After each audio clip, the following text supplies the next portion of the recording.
ये एक कहलाता है चीफ जस्टिस ऑफ इंडिया। ये एक ही बन सकता है। अभी जानते हो कौन है? चंद्रचूड़ है, चंद्रचूड़, डीवाई चंद्रचूड़। इनके ना बेटा पिताजी भी सुप्रीम कोर्ट में जस्टिस थे।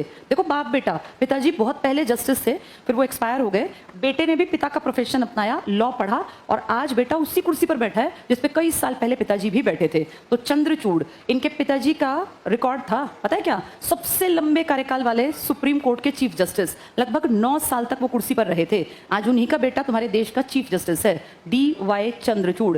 चंद्रचूड़ जी जब नए नए बने ना तो बड़े वायरल हुए थे, बढ़िया आदमी थे। तो एक दिन मैंने इनके बारे में पढ़ने के लिए थोड़ा देखा। इनकी 2 बेटियां हैं बेटा, दोनों मेंटली रिटार्डेड। दोनों जो है ना, उनका आईक्यू नहीं है। मुझे ऐसा फील हुआ कि देखो ईश्वर ने कितनी बड़ी पोस्ट दी, भाई नाम शोहरत सब, लेकिन बच्चियां जो है वो मेंटली रिटार्डेड हैं। वो एक तो व्हील चेयर पे है, बिल्कुल चल नहीं सकती, बोल नहीं सकती, और मतलब गर्दन पे भी उसका कंट्रोल नहीं है। दूसरी भी ऐसे ही है। तो वो उनको ना घर में जैसे बिल्लियां विल्लियां पाल रखी हैं ताकि उनका थोड़ा मन लगा रहे। बोल नहीं पाती कोई सी भी, और अब तो 12-12, 13-13 साल की हो गई।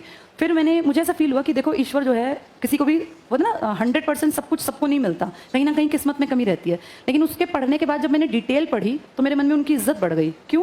क्योंकि ये दोनों लड़कियां गोद ली हुई थी बेटा। उन्होंने ऐसी लड़कियां अनाथालय से गोद ली जिनको कोई और गोद ही लेता ही ना। उनके खुद के 2 बेटे हैं, दोनों इसी प्रोफेशन में हैं। एक मुंबई हाई कोर्ट में है और एक विदेश में काम करता है। तो सोचो, उन्होंने अपने जो बच्चे थे ना उनको इतना काबिल बनाया कि वो देश सेवा कर रहे हैं किसी ना किसी फॉर्म में, या विदेश में जाके भी अच्छे काम। और फिर उनको फील हुआ कि मेरे बच्चे सेटल हो गए, अब मैं क्या करूं? तो जिंदगी में कहते हैं जिसके पास सब कुछ हो उसको लौटाना भी चाहिए। तो उन्होंने अनाथ आश्रम में जाके 2 बिल्कुल फिजिकली चैलेंज्ड, मेंटली चैलेंज्ड लड़कियां ली कि इनकी पूरी परवरिश मैं करूंगा। अब देखो वो लड़कियां, इसको कहते हैं किस्मत। जिसके घर पैदा हुई थी उसने तो वो छोड़ दी, उनको देख के कि इस तरह की छोड़ दी, कहीं राह पड़े कोई छोड़ के चला गया, ये नहीं पता किसकी बेटी हैं वो और कैसी हैं। लेकिन उनकी किस्मत ईश्वर ने ऐसी लिखी थी कि चाहे वो मेंटली रिटार्डेड हैं या फिजिकली चैलेंज हैं, वो देश के सुप्रीम कोर्ट के चीफ जस्टिस के घर में पल पड़ रही हैं। तो देखो किस्मत कैसे काम आ जाती है। अब उन लड़कियों का लक, भगवान ने तो उनको कुछ भी नहीं दिया था, नियति ने, लेकिन शायद उनके कोई पिछले जन्म के कर्म थे कि कुछ ना मिलने के बावजूद भी जिंदगी कितनी आसान है। उनको रहना खाना पीना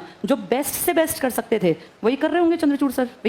ढेर पैसा है, कितना बड़ा नाम रुतबा। तो उस दिन मेरे मन में उनकी रिस्पेक्ट बढ़ी कि लोगों ने सोसाइटी के लिए एक पे बैक करने का होता है बेटा। और उनकी पत्नी का कितना बड़ा जिगरा है। अपने बच्चे पलने के बाद औरतें दूसरे के बच्चे को क्यों पालेगा, लेकिन 2 फिजिकली मेंटली रिटार्डेड लड़कियां गोद लेके और दोनों को बड़ी कर रहे हैं। ऐसे लोगों को ना देखा करो, सुना करो, इनसे इंस्पिरेशन मिलती है कि वो कितना कुछ कर रहे हैं सोसाइटी के लिए, जितना हो सकता था उतना किया। तो हमें भी ना चीजें जब हम कहीं पहुंच जाएं, कहीं जिंदगी में कुछ मुकाम हासिल करें, तो पे बैक कर देना चाहिए। जरूरी नहीं कि हम किसी को गोद लें, लेकिन कहीं ना कहीं किसी न किसी की मदद, चाहे वो पानी पिला के हो, खाना खिला के हो, किसी की मदद करके हो, ये कर देनी चाहिए। ऐसे लोग हैं जो दुनिया में दिखाते हैं कि इनकी माओ ने कितना अच्छे संस्कार भरे इनके अंदर, कि अपना करने के बाद दुनिया का, समाज का भी भला कर देना। डीवाई चंद्रचूड़।